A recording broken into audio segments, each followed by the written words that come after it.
ব্যবসা বাণিজ্যের বিশ্লেষণ নিয়ে ডিবিসি নিউজের নিয়মিত আয়োজন টালি খাতায় স্বাগত জানাচ্ছি আমি হিমাদ্রি রাহা।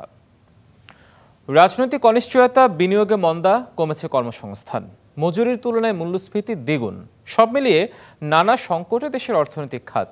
অর্থনীতি পুনরুদ্ধারে বিভিন্ন খাতে সংস্কারের পদক্ষেপ হাতে নিলেও কতটুকু কার্যকর হচ্ছে তা নিয়েও রয়েছে প্রশ্ন।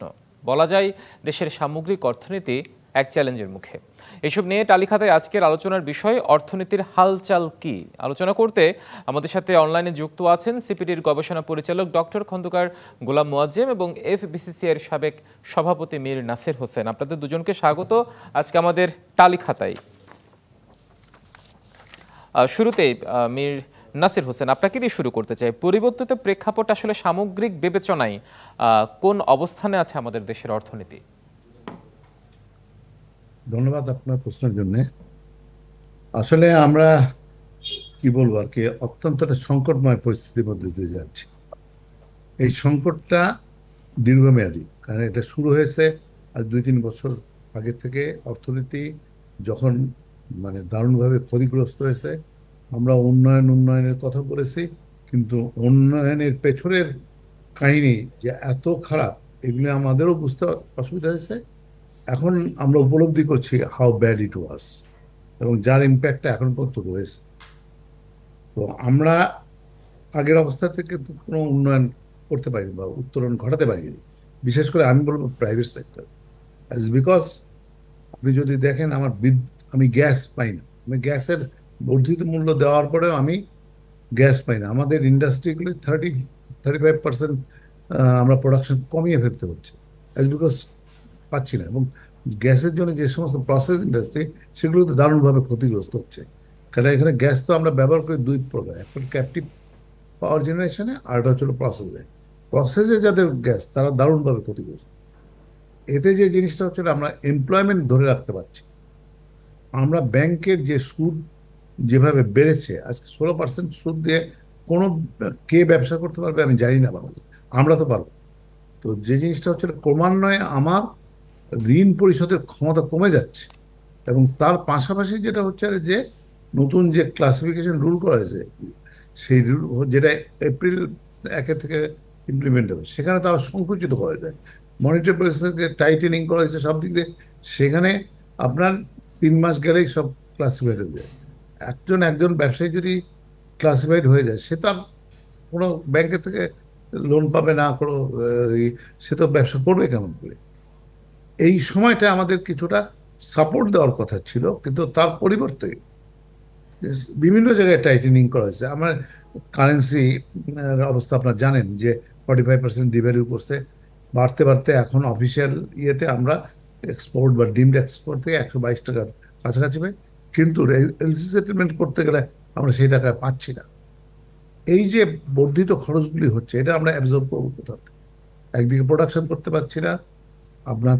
তারপরে আসেন ল অ্যান্ড অর্ডার সিচুয়েশন, যেটা আজকে 5 মাসের উপরে গভর্নমেন্ট হয়েছে, কিন্তু ল অ্যান্ড অর্ডার সিচুয়েশন কিন্তু সেইভাবে উল্লেখযোগ্যভাবে উন্নয়ন হয়নি। তার অন্যতম কারণ হচ্ছিল যে মেইন ল এনফোর্সিং এজেন্সি যেটা পুলিশ এখনো সক্রিয় হয়নি, এবং তাদের যে বিভিন্ন রকম ট্রমা রয়েছে এবং তাদের যে লিগাসি রয়েছে, সেগুলির থেকে তার উত্তরণ ঘটাতে পারছে না। ইফেক্টিভনেস নাই। আর্মিকে যদিও ম্যাজিস্ট্রেসি পাওয়ার দেওয়া হয়েছে, কিন্তু তারা তো সেইভাবে এক্সার্ভ করছে না। তো আমরা কিন্তু একটা অনিশ্চিত পরিস্থিতির মধ্যে হয়েছে। এই অবস্থায় আমি মনে করি না যে অর্থনীতির আমরা কোনো সুফল পেয়েছি, এবং আমরা জানি না কবে পাবো। এবং এই অবস্থা চলতে থাকলে আমি মনে করি যে আগামী দিনগুলিতে, বিশেষ করে এই বছর শেষে, আমরা কোথায় গিয়ে দাঁড়াবো আমি জানি না। আমরা সার্ভাইভ করতে পারবো কিনা, আল্লাহ ছাড়া কেউ বলতে পারে না। মীর নাসির হোসেন, আপনি থাকুন আমাদের সাথে। আপনার পর্যবেক্ষণ আপনি তুলে ধরেছেন। ডক্টর খন্দকার গোলাম মোয়াজ্জেম, আপনার কাছে যে বিষয়টি জানতে চাই, আপনারা আজকে নিজেদের একটা আপনাদের প্রোগ্রাম ছিল, সেখানে আসলে অর্থনৈতিক সংস্কার, রাজনৈতিক সংস্কারের কথা উঠে এসেছে। কথা হচ্ছে অর্থনৈতিক সংস্কার এবং রাজনৈতিক সংস্কার চলছে আমাদের এখানে এখন পরিবর্তিত প্রেক্ষাপটের পর। কিন্তু প্রশ্ন হচ্ছে, রাজনৈতিক সংস্কারের স্থিতিশীলতা না আসা পর্যন্ত অর্থনৈতিক সংস্কারের যে কথা আমরা বলছি, তা কতটুকু আসলে আলোর মুখ দেখবে? দেখুন, এই 6 মাস যেভাবে নতুন অন্তর্বর্তী সরকারের অধীনে পরিচালিত হয়েছে, তাতে করে আমার কাছে যথেষ্ট সন্দেহ রয়েছে যে এই সরকারের পক্ষে দক্ষতার সাথে সংস্কার কার্যক্রম সমাপ্ত করা বা যতটুকু তারা করতে চান তারা কতটুকু তারা দক্ষতার সাথে সেটি পারবেন, এটি নিয়ে আমার সন্দেহ তৈরি হয়েছে। এবং মনে রাখা দরকার, সংস্কার কিন্তু একটি পেইনফুল কাজ, এবং এটা বিভিন্ন জনকে বিভিন্নভাবে কিন্তু এফেক্ট করবে। কিন্তু আমরা যেভাবে প্রতিনিয়ত বিভিন্ন পার্টির সঙ্গে সরকারের দেন দরবারগুলো দেখছি, তাতে অনেক ক্ষেত্রে মনে হয়েছে যে সরকার যে কোনো ধরনের সংঘর্ষ বলি বা যে কোনো ধরনের জটিলতা বলি বা বিতর্ককে এড়িয়ে যেতে চান, কিন্তু যে কোনো ধরনের সংস্কার কিন্তু একটি বিতর্কমূলক প্রক্রিয়া এবং সকলে সেটিতে উপকৃতও হবেন না। সুতরাং এইসব বিচারে যদি আমার কাছে মনে হয়েছে যে ব্যবসায়ীরাও হয়তো একমত হবেন, বা যারা কিনা এই অর্থনৈতিক কর্মকাণ্ডের গুরুত্বপূর্ণ চালিকা শক্তি, তারাও একমত হবেন যে এরকম প্রক্রিয়া যদি সংস্কার করে তারপরে যদি এক ধরনের অর্থনৈতিক স্থিতিশীলতার কথা ভাবা হয়, সেটি কিন্তু পুরো প্রক্রিয়াটিকে দীর্ঘায়িত করে দিবে। বরঞ্চ আমাদের কাছে যেটি মনে হয় যে সেটি হচ্ছে যে এই সরকারের জন্য একটি সুষ্ঠু স্বাভাবিক নির্বাচন শেষ করে একটি গণতান্ত্রিক প্রক্রিয়ায় দ্রুত উত্তরণ করার কাজটি এই মুহূর্তে সুচারুভাবে যদি করে দিতে পারেন, ব্যবসায়ীরা এবং অন্য সকলেই সেটিতে উপকৃত হবেন। এবং সেই লক্ষ্যে আমার মনে হয় যে সরকারের দ্রুততম গতিতে একটি সুষ্ঠু নির্বাচন করবার কাঠামোতেই বেশি গুরুত্ব দেওয়া দরকার। যে বিভিন্ন রকমের কমিশন করা হয়েছে, সুপারিশমালা গ্রহণ করা হচ্ছে, এটা খুবই একটা ইতিবাচক দিক। কিন্তু এই সুপারিশমালা আমার ধারণা তারা সংগ্রহ করে রাজনৈতিক দলগুলোর সঙ্গে আলাপ আলোচনা করে তার একটি কাঠামো তারা প্রত্যেক মন্ত্রণালয়ের মন্ত্রীর উপর ডেস্কের উপরে সেটি তারা রেখে যেতে পারেন, যেটা নির্বাচিত সরকার সেটি তারা তাদের মতো করে এটি বাস্তবায়ন করবেন। এটি আমার ধারণা হলে ভালো হয়। আর একটি যেটি এই অন্তর্বর্তী সরকার চেষ্টা করতে পারেন যে রাজনৈতিক দলগুলোকে অনুরোধ করতে পারেন বা তাদেরকে কিছুটা হলে প্রেশার দিতে পারেন যে তাদের আগামী দিনের নির্বাচনী ম্যানিফেস্টোতে যাতে অর্থনৈতিক সংস্কারের বিষয়গুলো তারা যাতে অন্তর্ভুক্ত করে, যাতে নির্বাচন পরবর্তী সময়কালে যারাই আসুন তারা যাতে এই ধরনের অর্থনৈতিক বা অন্যান্য জনপ্রশাসন বা অন্য সংস্কারগুলো তারা যাতে জনপ্রতিনিধিদের দিয়ে তারা যাতে সেটি বাস্তবায়নের জন্য তারা অগ্রবর্তী হন। আমার কাছে এই মুহূর্তে মনে হয় যে দ্রুত একটি নির্বাচন দেবার কাজটি এই সরকারের জন্য সবচেয়ে গুরুত্বপূর্ণ কাজ হওয়া উচিত।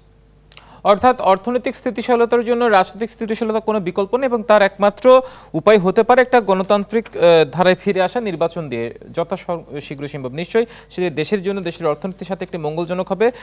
মিন নাসির হোসেন, আপনার দীর্ঘদিনের ব্যবসায়িক অভিজ্ঞতার আলোকে যদি বলতে চাই, বর্তমান যে অর্থনৈতিক প্রেক্ষাপট চলমান আছে, সংস্কারের কথা বলছি আমরা বিভিন্ন ক্ষেত্রে বিভিন্ন জায়গায়, ইভেন ব্যাংকিং খাতের কথা আপনি বলছেন, আপনি আপনার পর্যবেক্ষণে তুলে দিয়েছেন 16% সুদ দিয়ে আসলে কিভাবে ব্যবসা পরিচালনা করা যাবে, সবকিছু মিলিয়ে আসলে স্বস্তির জায়গা কি আদৌ তৈরি হওয়ার সুযোগ আছে যে সংস্কার কার্যক্রমগুলো চলমান রয়েছে তার প্রেক্ষিতে?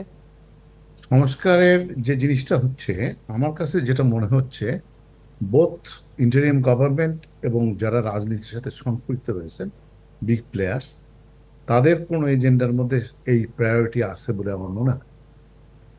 বর্তমান সরকার কতগুলি প্রাতিষ্ঠানিক সংস্কার নিয়ে তারা কাজ করছেন এবং সেখানে তাদের প্রায়োরিটি বেশি। আপনি ইলেকশন কমিশন বলেন, কনস্টিটিউশন বলেন, অন্য পুলিশের রিফর্মস এগুলি আরম্ভ করে যেগুলি আছে, কিন্তু মানে আমরা যেটা দেখছি যে মানে অর্থনীতির উপরে যে প্রায়োরিটি থাকার দরকার ছিল সরকারের এজেন্ডার মধ্যে, সেটা আমার কাছে মনে হয় না যে সেরকম রয়েছে। এবং রাজনৈতিক দলগুলো কিন্তু সেইভাবে অর্থনীতির কথা না বলে মাঝে মাঝে তারা দ্রব্যমূল্যের কথা বলছেন, কিন্তু ম্যাক্রো ইকোনমির উপরে তাদের আমি কোনো বক্তব্য দেখি নাই এবং তাদের কনসার্নটা দেখি না। তারা আসলে, যেই আসুন, তাদের যে অর্থনৈতিক রূপরেখা কি হবে সেটা কিন্তু আমাদের কাছে এখনো পরিষ্কার নয়। কারণ হচ্ছিল যে একটা আরেকটাতে পরিপূরক, মানে রাজনীতি এবং অর্থনীতি। অর্থনীতি, রাজনীতি ভালো না হলে অর্থনীতি ভালো থাকবে না, অর্থনীতি ভালো না থাকলে রাজনীতি ভালো হতে পারবে না। এটা আমি মনে করি চির সত্য, কিন্তু এই জায়গাটাই কিন্তু প্রায়োরিটাইজ হচ্ছে না।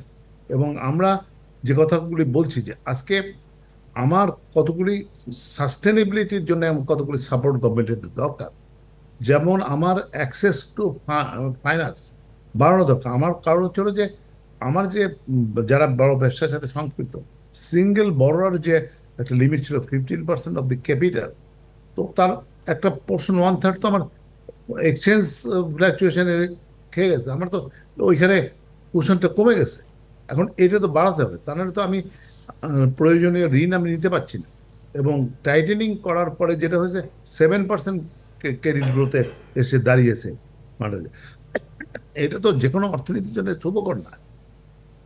আমাদের ট্যাক্স জিডিপির রেশিওতে আসলে সে একই অবস্থা।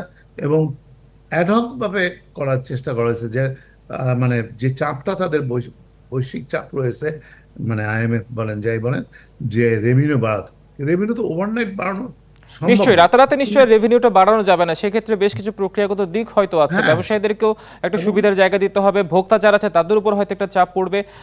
যাই হোক, মীর নাসির হোসেন, আমরা আলো আলোচনায় যাব। ডক্টর খন্দকার গোলাম মোয়াজ্জেম, আমরা একটা ছোট্ট বিরতিতে যেতে চাই, বিরতির পর ফিরে এসে আমরা আবারও আলোচনায় ফিরছি। দর্শক, বিরতি নিচ্ছি। ব্যবসা বাণিজ্যের বিশ্লেষণে ডিবিসি নিউজের নিয়মিত আয়োজন টালি খাতায়, সঙ্গে থাকুন।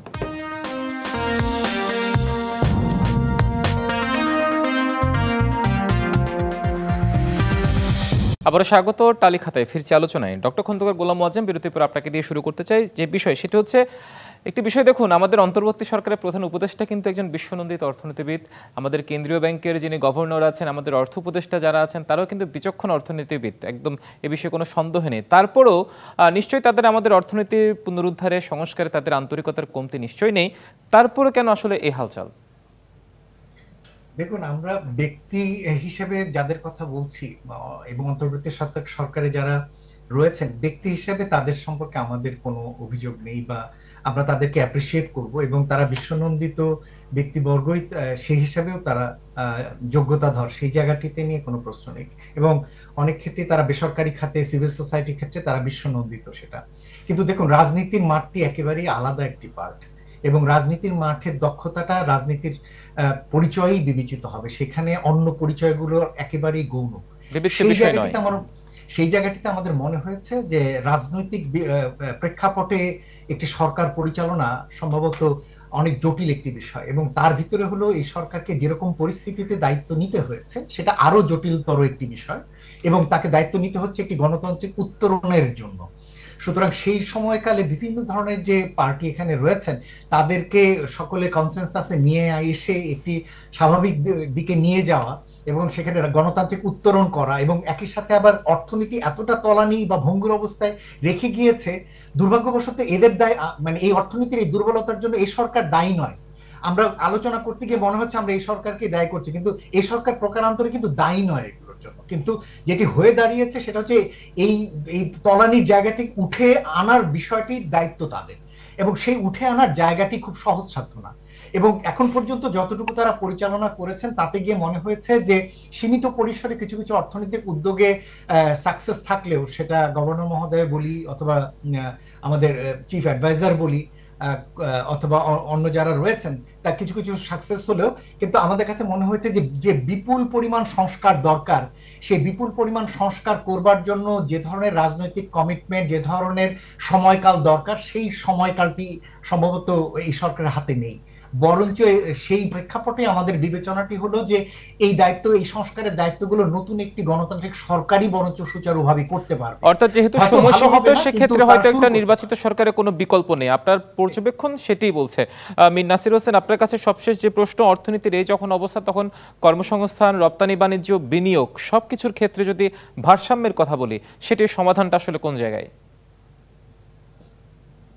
যে জিনিসটা হচ্ছিল যে আমার কাছে মনে হয় যদি এনার্জি সিচুয়েশনে যদি আমরা ইমপ্রুভ না করতে পারি, কারণ energy security is very important. আমরা এই সেক্টরটাকে দুর্বৃত্তায়নের ফলে যে অবস্থা এনেছে, আজকে তার থেকে উত্তরণ ঘটাতে পারছি না। যেমন আপনি ধরেন গত 15 বছরে কোনো গ্যাস ড্রিলিং সেভাবে হয়নি। ইন্টারনাল যে আমাদের রিসোর্স রয়েছে সেটা ট্যাপিং করার কোনো ব্যবস্থা করা হয়, মানে কোনো কার্যক্রম নেওয়া হয়নি। তারপরে আমরা যেহেতু আমাদের গ্যাসটা ন্যাচারাল এবং কমে যাচ্ছে, প্রয়োজন বাড়ছে, ডিমান্ড বাড়ছে, তো সেখানে একটা গ্যাপ হয়ে যাচ্ছে, যেটা আমরা আমদানি নির্ভরশীল LNG। এইখানেও যে জিনিসটা হচ্ছে ক্রনিক ক্যাপিটাল বলেন, অলিগার্ড বলেন দিয়ে এই জায়গা থেকে একদম নড়বড়ে করে ফেলেছে। এখন সেখান থেকে আমাদের ফিরে আসতে হবে। আসলে এনার্জি ছাড়া শিল্পায়ন, আর শিল্পায়ন না হলে কর্মসংস্থান হবে না। তো এই জায়গাটা যদি অ্যাড্রেস না করা যায়, সেই জিনিসটা এখনো করা সম্ভব হয় নাই। হয়তো হবে, কিন্তু যতদিন না হবে ততদিন তো আমরা এক্সপ্যানশন করতে পারবো না। এক্সিস্টিং যে আমাদের স্ট্যাবলিশমেন্ট, সেগুলি তো পূর্ণাঙ্গভাবে চালাতে পারছি না। সেই জায়গাটায় যে ক্ষতিগুলি হয়ে যাচ্ছে, সেইটার কিন্তু শুধু স্বল্পমেয়াদী নয়, দীর্ঘমেয়াদী যথেষ্ট ইম্প্যাক্ট রয়েছে, বোথ ইকোনমিক অ্যান্ড সোশ্যাল। আজকে আর এমপ্লয়মেন্ট এমনি তো প্রত্যেক বছর কয়েক 22 লক্ষ তরুণরা আসছেন হচ্ছে শ্রম বাজারে, নতুন আসছেন। তাদের কর্মসংস্থান ক্ষেত্রে, কিন্তু সেই জায়গায় আমরা কর্মসংস্থান করতে কতটুকু পারছেন। পারছি, অর্থাৎ আপনি যদি দীর্ঘমেয়াদে স্কিম হয়তো একটা করে যায়, প্রভাব থাকবে। মীর নাসির হোসেন এবং ডক্টর খন্দকার গোলাম মোয়াজ্জেব, আপনাদের দুজনকে অসংখ্য ধন্যবাদ আজকে আমাদের টালিখাতে এসে আপনাদের গুরুত্বপূর্ণ পর্যবেক্ষণ, সেই সাথে যৌক্তিক বিশ্লেষণ করার জন্য। দর্শক, ব্যবসা বাণিজ্যের বিশ্লেষণ নিয়ে ডিবিসি নিউজের নিয়মিত আয়োজন টালিখাতা আজ এ পর্যন্তই। সঙ্গে থাকুন।